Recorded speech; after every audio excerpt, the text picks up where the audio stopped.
आज के इस वीडियो में हम लोग मॉलिक्यूलर मास निकालना सीखेंगे। हमारे पास कुछ मॉलिक्यूल्स दिया गया, उसका मॉलिक्यूलर मास निकालेंगे। ठीक है, क्वेश्चन दिया गया calculate molecular mass of the following.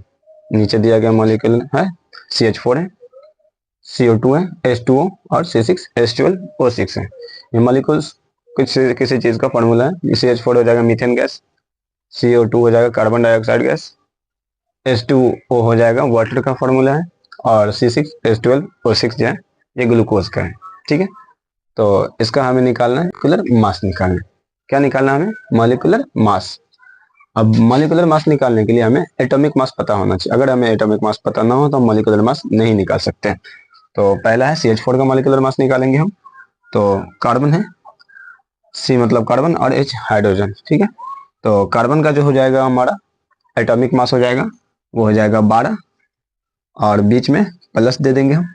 और हाइड्रोजन का एक तो यहाँ पर गिनती करेंगे, यहाँ पर जितना है वो हाइड्रोजन है, यहाँ को 4 है तो 4 लिख दो और उसको हाइड्रोजन का जो एटॉमिक मास होगा उससे गुना कर देंगे। हाइड्रोजन का एटॉमिक मास 1 होता है। ठीक है, तो 12 प्लस 4 को हम 1 से गुना कर देंगे तो 4 इकाई 4, तो 12 4 16। AMU लिख दो या फिर U लिख दो, एटॉमिक मास यूनिट या फिर यूनिफाइड मास। ठीक है, ये हमारा आंसर हो जाएगा CH4 का। दूसरी तरफ चलते हैं, आप दूसरा सवाल की ओर। CO2 है, कार्बन डाइऑक्साइड है। तो कार्बन का जैसे कि मैं बता चुका हूं कि कार्बन का जो है एटॉमिक मास कितना हो जाएगा 12 हो जाएगा, बीच में प्लस दे दो। ऑक्सीजन का 2 है तो 2, तो ऑक्सीजन का एटॉमिक मास जो होगा वो कितना होगा, वो होगा 16। इसको आपस में गुना कर दो तो 12 प्लस 16 दूनी 32। अब ये दोनों को जोड़ दो तो कितना हो जाएगा 44।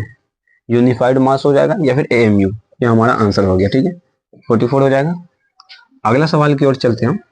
अगला सवाल है H2O, वाटर का मॉलिक्यूल है। ठीक है, तो हाइड्रोजन का कितना है, पहले यहाँ पर 2 लिखा हुआ है तो 2 और गुने हाइड्रोजन का कितना एटॉमिक मास है 1 होता है और बीच में प्लस प्लस देना पड़ेगा। ऑक्सीजन का कितना एटॉमिक मास हो जाएगा, ऑक्सीजन का हो जाएगा 16। कितना हो जाएगा 16 हो जाएगा, तो ऑक्सीजन का हो गया 16, तो 2 इकाई 2 और प्लस 16, तो H2O मतलब वाटर का जो है कौन सा मॉलिक्यूलर मास वो कितना हो जाएगा 16 और 2 18 U। ठीक है, ये हमारा आंसर हो जाएगा। अगला सवाल है हमारे पास मतलब कि ग्लूकोज है। ठीक है, तो यहाँ पर 6 लिखा हुआ है तो 6 लिख दो मल्टीप्लाई कार्बन का एटॉमिक मास कितना हो जाएगा, कार्बन का जो होता है वो 12 होता है। कितना होता है 12, प्लस दे दो उसके बाद ये 12 गुने 12 किसके साथ H के साथ, तो 12 को H के साथ गुना करेंगे तो हाइड्रोजन है, तो हाइड्रोजन का एटॉमिक मास कितना हो जाता है 1 होता है, तो 1 लिख दिया, प्लस है तो प्लस।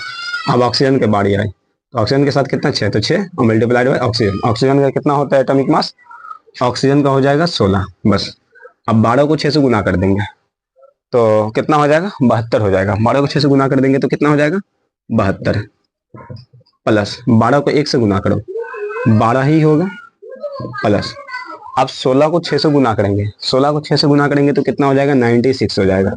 कितना हो जाएगा 96, 16 85, 16 से 96 हो जाएगा। सभी को जोड़ देंगे हम तो 2 और 2 4, 4 6 10, 10 के 0 हासिल 1 हो जाएगा, 9 1 10, 10 से 17 और 1 18, तो 180 यूनिफाइड मास हो जाएगा। ठीक है, इसको और अच्छे से हटा करके मैं लिख देता हूँ 180 U हो जाएगा, या U बोलो या फिर AMU बोलो, तो ये हमारा आंसर हो जाएगा। ठीक है, मिलते हैं अगले वीडियो में।